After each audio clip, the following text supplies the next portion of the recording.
Hi, നമ്മളിൽ എത്ര ആളുകൾ ടെൻഷൻ അനുഭവിക്കുന്നുണ്ട്?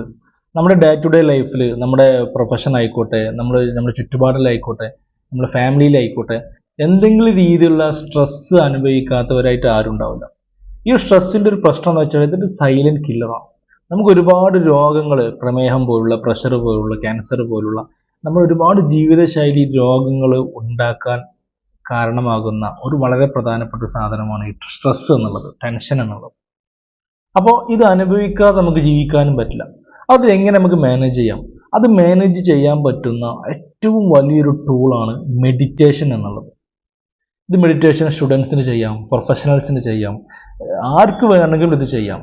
സ്ട്രെസ്സുള്ള, ടെൻഷനുള്ള, ഇതുമായി ബന്ധപ്പെട്ട് നടക്കുന്ന ആർക്ക് വേണമെങ്കിലും ഈ ഒരു മെഡിറ്റേഷൻ പ്രാക്ടീസ് ചെയ്യാം എന്നുള്ളതാണ്. ഇത് സത്യം പറഞ്ഞാൽ നമ്മുടെ ബ്രെയിനിന് കൊടുക്കുന്ന ഒരു എക്സസൈസാണ്. നമുക്ക് നമ്മുടെ മസിൽസിനൊക്കെ ഒരു സ്ട്രെങ്തൻ കൊടുക്കണം, നമുക്ക് ജിമ്മിൽ പോയി എന്തെങ്കിലും വർക്കൗട്ട് ചെയ്താൽ മതി. പക്ഷേ ബ്രെയിനിന് കൊടുക്കുന്ന ഒരു എക്സസൈസാണ് സത്യം പറഞ്ഞാൽ ഈ മെഡിറ്റേഷൻ എന്നുള്ളത്. ഇത് നമുക്ക് മെഡിറ്റേഷനിലൂടെ നമ്മുടെ സ്ട്രെസ്സ് കുറക്കാൻ വേണ്ടി സാധിക്കും. അതുപോലെ തന്നെ നമ്മുടെ ആങ്സൈറ്റി കുറക്കാൻ വേണ്ടി സാധിക്കും.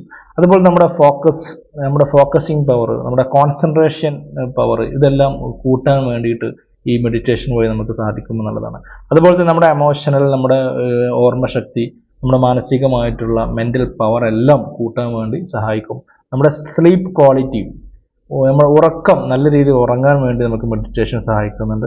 നമ്മുടെ പ്രഷർ കുറക്കാൻ വേണ്ടിയിട്ടും നമ്മുടെ ഇമ്മ്യൂണിറ്റി കൂട്ടാൻ വേണ്ടിയിട്ടൊക്കെ നമുക്ക് ഈ മെഡിറ്റേഷനിലൂടെ നമുക്ക് സഹായകരമാകുന്നുണ്ട് എന്നുള്ളതാണ്. ഈ ഒരു മെഡിറ്റേഷൻ ചെയ്യുന്നതിലൂടെ നമ്മുടെ സ്ട്രെസ് ഹോർമോണുകളൊക്കെ കുറയുകയും അതുപോലെ തന്നെ നമ്മുടെ ഹാപ്പി ഹോർമോൺസ് ഒക്കെ കൂട്ടാൻ വേണ്ടിയിട്ടും ഈ മെഡിറ്റേഷൻ സഹായിക്കുന്നുണ്ട്. സെറോട്ടോണിൻ, ഡോപ്പമൈൻ പോലുള്ള ഹാപ്പി ഹോർമോൺസ് ഒക്കെ കൂട്ടാൻ വേണ്ടി കൂടുന്നതായിട്ട് പല പഠനങ്ങളിൽ നിന്നും ഈ മെഡിറ്റേഷൻ സമയത്ത് കൂടുന്നതായിട്ട് കാണുന്നുണ്ട്. അതുകൊണ്ട് തന്നെ നമുക്ക് കൂടുതലായിട്ട് പോസിറ്റീവായിട്ടും സ്ട്രെസ് എല്ലാം കുറഞ്ഞു നിൽക്കാനുള്ള ഒരു സാധ്യത വളരെ കൂടുതലാണ്. അതുപോലെ തന്നെ നമ്മുടെ പ്രൊഡക്ടിവിറ്റി കൂട്ടാൻ വേണ്ടി, നമ്മുടെ ഫോക്കസിങ് കൂട്ടാൻ വേണ്ടിയിട്ട് എല്ലാം ഇത് സഹായിക്കുന്നുള്ളത്. നമ്മൾ എന്തെങ്കിലും പഠിക്കുന്ന സമയത്ത്, അല്ലെങ്കിൽ നമ്മൾ എന്തെങ്കിലും ടാസ്കുകൾ ചെയ്യുന്ന സമയത്ത്, എന്തെങ്കിലും പ്രൊജക്റ്റ് ചെയ്യുന്ന സമയത്ത് നമുക്ക് കൂടുതൽ ആ കാര്യത്തിലേക്ക് ഫോക്കസ് ചെയ്യേണ്ടി വരും, കൂടുതൽ ആ കാര്യത്തിലേക്ക് കോൺസെൻട്രേറ്റ് ചെയ്യേണ്ടി വരും. ഇതിനൊക്കെ നമുക്ക് കൂടുതലായിട്ട് ഈ മെഡിറ്റേഷൻ നമ്മൾ ഹെൽപ്പ് ചെയ്യും എന്നുള്ളതാണ്. അതുപോലെ തന്നെ നമ്മുടെ എമോഷൻ കൺട്രോൾ ചെയ്യാൻ വേണ്ടിയിട്ട് നമുക്കറിയാം, നമുക്ക് പെട്ടെന്ന് ദേഷ്യം വരുന്ന ആളുകളുണ്ടാവും, പെട്ടെന്ന് വിഷമം വരുന്ന ആളുകളുണ്ടാവും. നമ്മുടെ എമോഷൻസിനെ, പല രീതിയിലുള്ള എമോഷൻസ് ഉള്ള ആളുകളാണ് മനുഷ്യന്മാർ.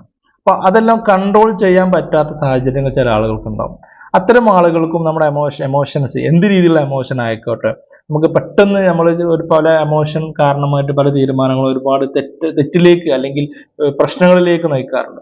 അപ്പൊ അതിൽ നിന്നൊക്കെ കൺട്രോൾ ചെയ്ത് നിൽക്കാൻ വേണ്ടിയിട്ട് നമുക്ക് നമ്മുടെ മനസ്സിനെ പിടിച്ചു നിർത്താനും നിയന്ത്രിക്കാനുമുള്ള ആ ഒരു വിൽ പവർ കിട്ടണമെങ്കിൽ നമുക്ക് ദിവസവും മെഡിറ്റേഷൻ ചെയ്താൽ നമുക്ക് കിട്ടുമെന്നുള്ളതാണ്. അതുപോലെ തന്നെ നമ്മുടെ ഇമ്മ്യൂൺ സിസ്റ്റത്തിന് നമ്മുടെ പല മെഡിറ്റേഷൻ ചെയ്യുന്ന സമയത്ത് ഉണ്ടാകുന്ന ഹോർമോണൽ ചേഞ്ചസ് ഒക്കെ കാരണമായിട്ട്, പോസിറ്റീവായിട്ടുള്ള മാറ്റങ്ങൾ കാരണമായിട്ട് നമ്മുടെ പ്രതിരോധ ശേഷി കൂടുന്നതായിട്ടും പല പഠനങ്ങളിൽ നിന്നും എന്ത് ചെയ്യുന്നുണ്ട്, നമുക്ക് മനസ്സിലാക്കാൻ സാധിക്കുന്നതാണ്. അപ്പോൾ ഇത്രയും ഗുണങ്ങൾ മെഡിറ്റേഷൻ ചെയ്തു കഴിഞ്ഞാൽ, ദിവസവും മെഡിറ്റേഷൻ ചെയ്തു കഴിഞ്ഞാൽ, ഇത് നമ്മുടെ ജീവിതത്തിന്റെ ഒരു ഭാഗമാക്കി കൊണ്ടുപോയി കഴിഞ്ഞാൽ നമുക്ക് ഉണ്ടാകുമെന്നുള്ള കാര്യം. ഇത് വെറുതെ പറയുന്നില്ല, നിങ്ങളിതൊന്ന് ചെയ്തു നോക്കൂ. എല്ലാ ദിവസവും ഒരു 1-2 നേരം രാവിലെയും കിടക്കുന്നതിന് മുമ്പായിട്ട് അതിനെ മെഡിറ്റേഷൻ പ്രാക്ടീസ് ചെയ്ത് നോക്കൂ. നിങ്ങളുടെ ജീവിതത്തിൽ ഒരുപാട് മാറ്റങ്ങൾ നിങ്ങൾക്ക് ഫീൽ ചെയ്യാൻ സാധിക്കും.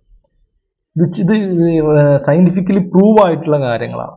അപ്പോൾ ഇത് വളരെ സിമ്പിൾ ആയിട്ടുള്ള ഒരു മെഡിറ്റേഷൻ ചെയ്യുന്ന രീതി ഞാൻ നിങ്ങൾക്ക് പറഞ്ഞുതരാം. വളരെ കാമായിട്ടുള്ള, വളരെ നിശബ്ദമായിട്ടുള്ള, വളരെ ശല്യങ്ങളൊന്നും ഇല്ലാത്തൊരു സ്ഥലത്ത് പോയി ഇരിക്കുക, കണ്ണുകൾ അടച്ചിരിക്കുക, മറ്റൊന്നിനെയും കുറിച്ച് ചിന്തിക്കാതിരിക്കുക.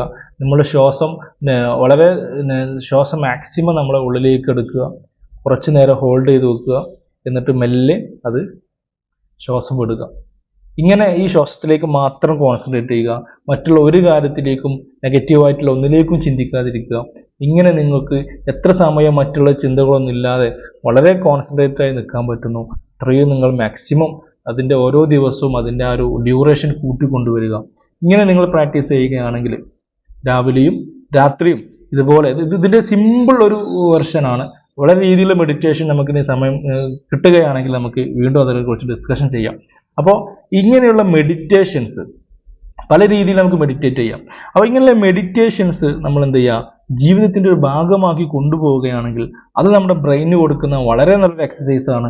നമ്മുടെ ബ്രെയിൻ ആക്റ്റീവായി പ്രവർത്തിച്ചു കഴിഞ്ഞാൽ അത് നമ്മുടെ മൊത്തത്തിലുള്ള പ്രൊഡക്ടിവിറ്റി അത് പോസിറ്റീവായിട്ട് ബാധിക്കും എന്നുള്ള കാര്യത്തിൽ നിങ്ങൾക്ക് എല്ലാവർക്കും അറിയുന്ന കാര്യമാണ്. അതുകൊണ്ട് മെഡിറ്റേറ്റ് ചെയ്യാൻ വേണ്ടി ശ്രമിക്കുക. നിങ്ങളുടെ എക്സ്പീരിയൻസ് കമൻറ്റ് ബോക്സിൽ ഇടുക.